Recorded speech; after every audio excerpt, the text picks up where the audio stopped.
Step into value zone hyper mart Patancheru. మీరు కట్టిన secretary గారు ఒక్కరు రాగలిగారా సార్? గేట్ల కాడ బంద్ చేపిస్తారు మీరు, గేట్ల కాడ మూపే చేస్తారు మీరు ఏందేందో మాట్లాడదు. ఎందుకు సార్ మీరు ఎందుకు మీరు ఇంత టెన్షన్ పడుతున్నారు?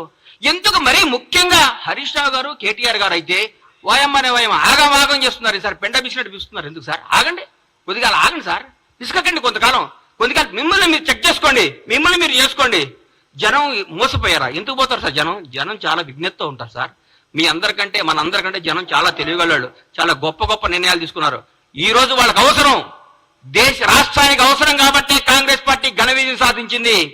రాష్ట్ర ప్రజలందరూ కోరుకుంటున్నారు కాబట్టి కాంగ్రెస్ పార్టీ అద్భుతంగా పరిపాలిస్తుంది. రాష్ట్ర ప్రజలందరూ ఆనందపడుతున్నారు ముఖ్యమంత్రి గారిని, కాంగ్రెస్ మంత్రివర్గాన్ని చూసి. ప్రతి ఒక్క మంత్రి ఒక హోదాతో, స్వతంత్ర హోదాతో ధైర్యంగా దమ్ముగా పరిపాలిస్తున్నారు. వాళ్ళ వాక్ స్వాతంత్రం ఉంది ఇక్కడ, ప్రతి ఎమ్మెల్యేకి వాక్ స్వాతంత్రం ఉంది ఇక్కడ, ప్రతి నాయకుడికి వాక్ స్వాతంత్రం ఉంది. ఎవరైనా మాట్లాడచ్చు. మీ దగ్గర మాట్లాడాలంటే ఏమవుతుందో నాయన, ఉన్న ఉద్యోగం పోతుందని భయం. మీ ముఖ్యమంత్రి గారు ప్రెస్ మీట్ పెడితే పక్కన ఒక దళిత మంత్రి గారు కూర్చుంటే ఎల్లగొట్టారు. మేము మా బ్యూటీ చూడండి, ప్రగతి భవన్ ఉన్నాయి, ముఖ్యమంత్రి నివాసాన్ని డిప్యూటీ సీఎం బట్టి విక్రమార్క గారు దళిత ఉప ముఖ్యమంత్రి గారికి ఇచ్చి అన్నా మీరు అందులో ఉండండి అని చెప్పారు. అది మా గొప్పతనం. దయచేసి ఇప్పుడు చెప్తున్న హరీష్ రావు గారు, కొంతకాలం ఓపిక పట్టండి. 100 రోజులు కాదు, 1000 రోజులైనా మీకు రారు, 1000 రోజులైనా మీకు జరగదు.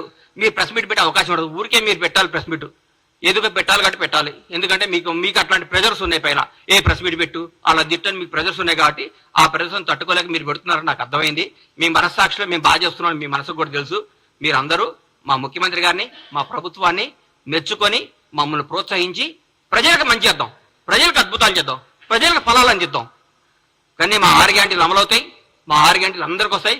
100 రోజుల తర్వాత ముఖ్యమంత్రి గారు, మా కాంగ్రెస్ ప్రభుత్వం చెప్పినట్టు, మా రాహుల్ గాంధీ గారు చెప్పినట్టు, మా ప్రభుత్వం చెప్పిన అన్ని కార్యక్రమాలు అమలు చేస్తాం. మీలాగా అబద్ధాలు చెప్పం, మోసాలు చేయం, తప్పులు చేయం, బంధుప్రీతి లేదు, రాగద్వేషాలు లేవు, నిజాయితీ పాలన ఉంది.